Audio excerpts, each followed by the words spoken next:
ಕಳೆದ ಎಪಿಸೋಡ್ನಲ್ಲಿ Lucy Zee junior ಬಗ್ಗೆ ತುಂಬ ಕೆಟ್ಟದಾಗಿ ಮಾತನಾಡಿದ್ದನ್ನು ನಾವು ನೋಡಿದ್ದೆವು. ಆ ಮಾತು ಜಿಯಾನಿಗೆ ಅಸಹ್ಯವಾಗಿ ಅನಿಸಿತು. ಅದಕ್ಕಾಗಿಯೇ ಜಿಯಾನ್ ಒಂದು ಹುಡಿ ಧರಿಸಿ ಲೂಸಿಯನ್ನು ಕೊಲ್ಲಲು ಅವನ ಮನೆಗೆ ಹೋಗುತ್ತಾನೆ. ಆದರೆ ಅಲ್ಲಿ ತಲುಪಿದಾಗ ಝಿ ಜೂನಿಯರ್ ಲೂಸಿಯನ್ನು ಕೊಂದು ಅಲ್ಲಿಂದ ಹೊರಟು ಹೋಗುತ್ತಾಳೆ. ಆದರೆ ಲೂಸಿ ಸತ್ತಿರಲಿಲ್ಲ. ಜಿಯಾನ್ ತನ್ನ ಶಕ್ತಿಯಿಂದ ಸಂಪೂರ್ಣವಾಗಿ ಸುಟ್ಟು ಭಸ್ಮ ಮಾಡುತ್ತಾನೆ. ಎಪಿಸೋಡ್ ಕೊನೆಯಲ್ಲಿ ಲೂಸಿ ಕೊಂದು ಜಿಯಾನ್ ತನ್ನ ಮನೆಗೆ ಹಿಂದಿರುಗುತ್ತಿದ್ದಾಗ ಝಿ ಜೂನಿಯರ್ ಅವನ ದಾರಿಯನ್ನು ಅಡ್ಡಗಟ್ಟುತ್ತಾಳೆ. ಎಪಿಸೋಡ್ ಇದೇ ದೃಶ್ಯದಿಂದ ಆರಂಭವಾಗುತ್ತದೆ. ಝಿ ಜೂನಿಯರ್ ಜಿಯಾನನ್ನು ನೋಡಿ ಕೇಳುತ್ತಾಳೆ, ನೀವು ಯಾರು? ನಿನ್ನ ಮುಖವನ್ನು ಏಕೆ ಮರೆಮಾಚಿಕೊಂಡಿದ್ದೀಯಾ? ಈ ಪ್ರಶ್ನೆ ಕೇಳುತ್ತಿದ್ದಂತೆ ಜಿಯಾನ್ ಬಳಿ ಉತ್ತರವೇ ಇರಲಿಲ್ಲ. ಆದ್ದರಿಂದ ಅವನು ಸುಳ್ಳು ಹೇಳುತ್ತಾನೆ. ನಾನು ಲೂಸಿಯನ್ನು ಹತ್ಯೆ ಮಾಡಲು ಇಲ್ಲಿ ಬಂದಿದ್ದೆ. ಆದರೆ ಇಲ್ಲಿಗೆ ಬಂದಾಗ ನೀನೇ ನನಗಿಂತ ಮೊದಲು ಅವನನ್ನು ಕೊಂದು ಬಿಟ್ಟಿರುವುದನ್ನು ನೋಡಿದೆ. ಹೀಗಾಗಿ ನನ್ನ ಕೆಲಸ ಮುಗಿದಿದೆ. ಈಗ ನಾನು ಮನೆಗೆ ಹೊರಡುತ್ತಿದ್ದೇನೆ ಎಂದು ಹೇಳುತ್ತಾನೆ. ಆದರೆ ಈ ಉತ್ತರ ಕೇಳಿದರೂ ಝಿ ಜೂನಿಯರ್ ಅವನನ್ನು ಹೋಗಲು ಬಿಡುವುದಿಲ್ಲ. ಅವನ ದಾರಿಯನ್ನು ತಡೆದು, ನೀನು ಯಾರಿಗಾಗಿ ಕೆಲಸ ಮಾಡುತ್ತಿದ್ದೀಯೋ ಅದನ್ನು ತಿಳಿದುಕೊಳ್ಳಬೇಕು ಎಂದು ಕೇಳುತ್ತಾಳೆ. ಅದಕ್ಕೆ ಜಿಯಾನ್ ಗಂಭೀರ ಧ್ವನಿಯಲ್ಲಿ, ಚಿಕ್ಕ ಹುಡುಗಿ, ನನ್ನ ದಾರಿಯಿಂದ ಸರಿದು ಹೋಗು. ನೀನು ತುಂಬ ಬಲಶಾಲಿ ಎಂಬುದು ನನಗೆ ಗೊತ್ತು. ಆದರೆ ನನ್ನೊಂದಿಗೆ ಹೋರಾಡುವಷ್ಟು ಶಕ್ತಿ ಇನ್ನೂ ನಿನಗಿಲ್ಲ ಎಂದು ಹೇಳುತ್ತಾನೆ. ಈ ಮಾತು ಕೇಳಿದಂತೆಯೇ ಝಿ ಜೂನಿಯರ್ಗೆ ಅಹಂಕಾರಕ್ಕೆ ಧಕ್ಕೆ ಉಂಟಾಗುತ್ತದೆ.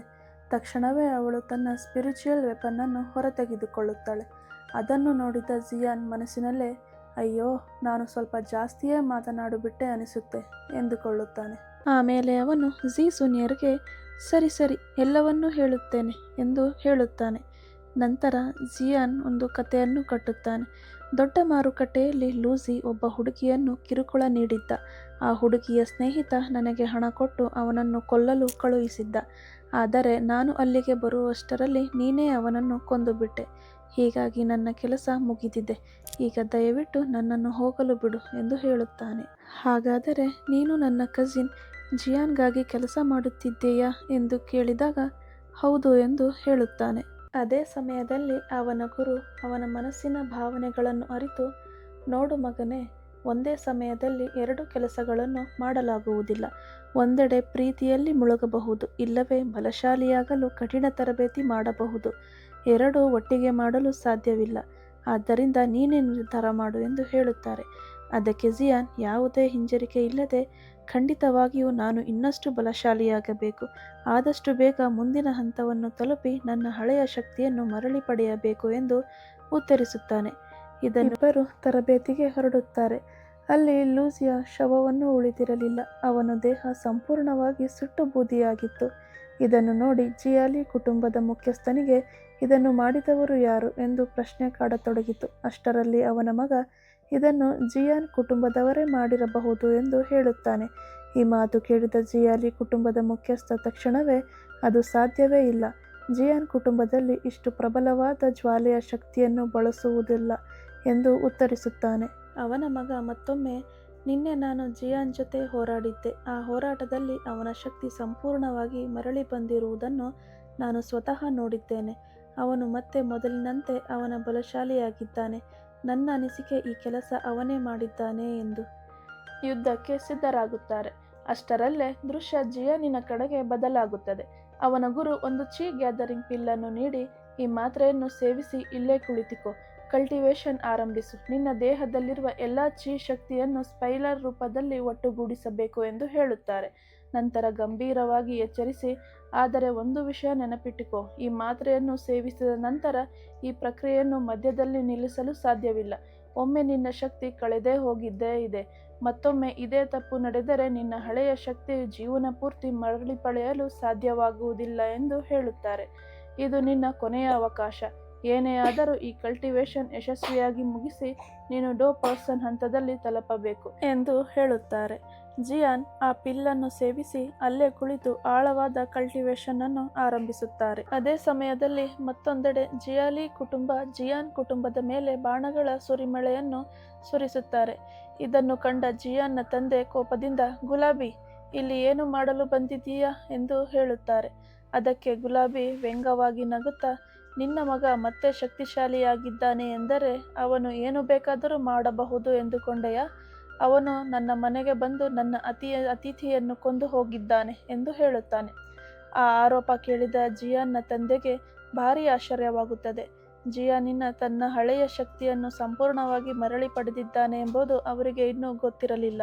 ಜಿಯಾನ್ನ ಕುಟುಂಬದ ಯೋಧರ ಮೇಲೆ ಭೀಕರ ದಾಳಿಯನ್ನು ಆರಂಭಿಸುತ್ತಾರೆ. ಅವರು ಹಿನ್ನಡೆಯನ್ನು ಅನುಭವಿಸಿದ್ದನ್ನು ಕಂಡು ಜಿಯಾನ್ನ ತಂದೆ ತಕ್ಷಣವೇ ತನ್ನ ಟೈಗರ್ ಸ್ಪಿರಿಟ್ ತಂತ್ರವನ್ನು ಬಳಸುತ್ತಾರೆ. ಅದರ ಪರಿಣಾಮ ಸುತ್ತಮುತ್ತ ದೊಡ್ಡ ಹೊಗೆ ಆವರಿಸುತ್ತದೆ. ಈ ಅವಕಾಶವನ್ನು ಬಳಸಿಕೊಂಡು ಅವರ ತಮ್ಮ ಕುಟುಂಬದವರಿಗೆ ಎಲ್ಲರನ್ನೂ ಕೂಡಲೇ ಅಲ್ಲಿಂದ ತಪ್ಪಿಸಿಕೊಳ್ಳಿ, ಇವರನ್ನು ನಾನು ಒಬ್ಬನೇ ಎದುರಿಸುತ್ತೇನೆ ಎಂದು ಕೂಗುತ್ತಾರೆ.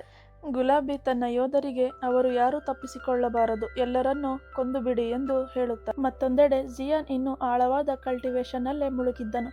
ಈ ಪ್ರಕ್ರಿಯೆ ಅವನಿಗೆ ಅಸಹನೀಯ ನೋವನ್ನು ಉಂಟು ಮಾಡುತ್ತಿದ್ದು, ಆದರೂ ಹಲ್ಲು ಕಚ್ಚಿಕೊಂಡು ಕಲ್ಟಿವೇಷನ್ ಮುಂದುವರಿಸುತ್ತಾನೆ. ಅಷ್ಟರಲ್ಲಿ ಜಿಯಾಲಿ ಕುಟುಂಬದ ಯುವ ಮುಖ್ಯಸ್ಥ ತನ್ನ ಯೋಧರೊಂದಿಗೆ ಅಲ್ಲಿಗೆ ಆಗಮನಿಸುತ್ತಾನೆ. ಅವನ ಉದ್ದೇಶ ಒಂದೇ, ಧ್ಯಾನದಲ್ಲಿರುವ ಜಿಯಾನ್ನನ್ನು ಕೊಂದು ಹಾಕುವುದು.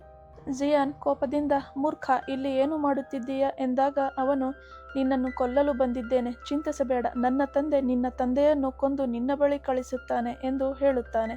ಈ ಮಾತನ್ನು ಕೇಳಿ ಕೋಪದ ಜ್ವಾಲೆ ಹೊತ್ತಿ ಉರಿಯುತ್ತದೆ. ಆದರೆ ಅದೇ ಕ್ಷಣದಲ್ಲಿ ಅವನ ಗುರು ಅವನನ್ನು ತಡೆದು, ಏನು ಮಾಡುತ್ತಿದ್ದೀಯಾ?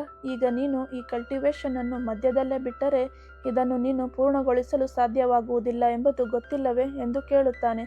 ಅದಕ್ಕೆ ಜಿಯಾನ್ ಯಾವುದೇ ಹಿಂಜರಿಕೆ ಇಲ್ಲದೆ, ನಾನು ನನ್ನ ಕುಟುಂಬವನ್ನೇ ಕಾಪಾಡಲಾರದೆ ಇದ್ದರೆ ಪರ್ಸನ್ ಆದರೂ ಅದರಿಂದ ಏನು ಪ್ರಯೋಜನ ಎಂದು ಉತ್ತರಿಸುತ್ತಾ ಹೀಗೆ ಹೇಳಿ ಅಲ್ಲಿಂದ ಹೊರಡಲು ಮುಂದಾದಾಗ ಅವನು ತನ್ನ ಗುರುಗಳನ್ನು ಹಿಂತಿರುಗಿ ನೋಡುತ್ತಾನೆ. ಬಹುಶಃ ನಿಮಗೆ ಎಂದಿಗೂ ಕುಟುಂಬವೇ ಇರಲಿಲ್ಲ ಎನಿಸುತ್ತದೆ. ಜಿಯಾನ್ನ ಈ ಮಾತು ಕೇಳಿದ್ದಂತೆ ಗುರು ಯಾಚಿನ್ ರವರಿಗೆ ತಮ್ಮ ಹಳೆಯ ನೆನಪುಗಳು ಕಣ್ಣ ಮುಂದೆ ಬರುತ್ತದೆ. ಅವರು ಭಾರವಾದ ಧ್ವನಿಯಲ್ಲಿ, ಈ ಜಗತ್ತಿನಲ್ಲಿ ಅತ್ಯಂತ ಮುಖ್ಯವಾದದ್ದು ಶಕ್ತಿ. ಒಂದು ದಿನ ನಿನ್ನ ಸ್ನೇಹಿತ ಮತ್ತು ಕುಟುಂಬದವರು ನೀನು ದುರ್ಬಲನಾಗಿದ್ದೆ ಎಂದು ಭಾವಿಸಿದರೆ ಅವರೂ ಕೂಡ ನಿನ್ನನ್ನು ಬಿಟ್ಟು ಹೋಗಬಹುದು, ನಿನಗೆ ದ್ರೋಹ ಮಾಡಬಹುದು ಎಂದು ಹೇಳುತ್ತಾರೆ. ಜಿಯಾನ್, ನೀವು ನನ್ನ ಕುಟುಂಬವನ್ನು ಅರ್ಥ ಮಾಡಿಕೊಳ್ಳಲು ಸಾಧ್ಯವಿಲ್ಲ.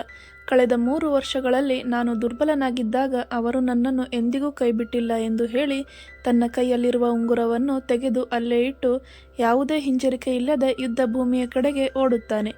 ಜಿಯಾನ್ ಹೊರಟು ಹೋದ ನಂತರ ಅವನ ಗುರು ತುಂಬಾ ಭಾವಕರಾಗುತ್ತಾರೆ. ಇಬ್ಬರ ನಡುವೆ ಭೀಕರ ಯುದ್ಧ ನಡೆಯುತ್ತಿತ್ತು. ಆದರೆ ಹೋರಾಟ ಮುಂದುವರೆದಂತೆ ಜಿಯಾನ್ನ ತಂದೆ ಅವರ ಶಕ್ತಿ ನಿಧಾನವಾಗಿ ಕ್ಷೀಣಿಸುತ್ತಿತ್ತು. ಗುಲಾಬಿ ತನ್ನ ಅತ್ಯಂತ ಪ್ರಬಲವಾದ ಫೈನಲ್ ಅಟ್ಯಾಕ್ ಅನ್ನು ಬಳಸಿ ಕೊಲ್ಲಲು ಮುಂದಾದಾಗ ಅದೇ ಕ್ಷಣದಲ್ಲಿ ಜಿಯಾನ್ ಸಮಯಕ್ಕೆ ಸರಿಯಾಗಿ ಅಲ್ಲಿ ತಲುಪುತ್ತಾನೆ. ಅವನು ಗುಲಾಬಿ ಮಗನನ್ನು ಬಂಧಿಸಿ ಹಿಡಿದು, ಅಲ್ಲೇ ನಿಲ್ಲು, ಇನ್ನೊಂದು ಹೆಜ್ಜೆ ಮುಂದೆ ಬಂದರೆ ನಿನ್ನ ಮಗನ ಜೀವ ಉಳಿಯುವುದಿಲ್ಲ ಎಂದು ಜೋರಾಗಿ ಎಚ್ಚರಿಸುತ್ತಾನೆ. ಇಲ್ಲಿಗೆ ಈ ಎಪಿಸೋಡ್ ಮುಗಿಯುತ್ತದೆ. ಸ್ನೇಹಿತರೆ, ಮುಂದಿನ ಎಪಿಸೋಡ್ನ ವಿವರಣೆಯನ್ನು ಕೂಡ ನಾನು ಬೇಗನೆ ಅಪ್ಲೋಡ್ ಮಾಡುತ್ತೇನೆ. ಆದರೆ ಅದಕ್ಕೂ ಮೊದಲು ಒಂದು ಚಿಕ್ಕ ವಿನಂತಿ, ಬೇಗ ಸಬ್ಸ್ಕ್ರೈಬ್, ಲೈಕ್ಸ್, ಕಮೆಂಟ್ ಮಾಡಿ. ಮುಂದಿನ ಎಪಿಸೋಡ್ನಲ್ಲಿ ಮತ್ತೆ ಸಿಗೋಣ.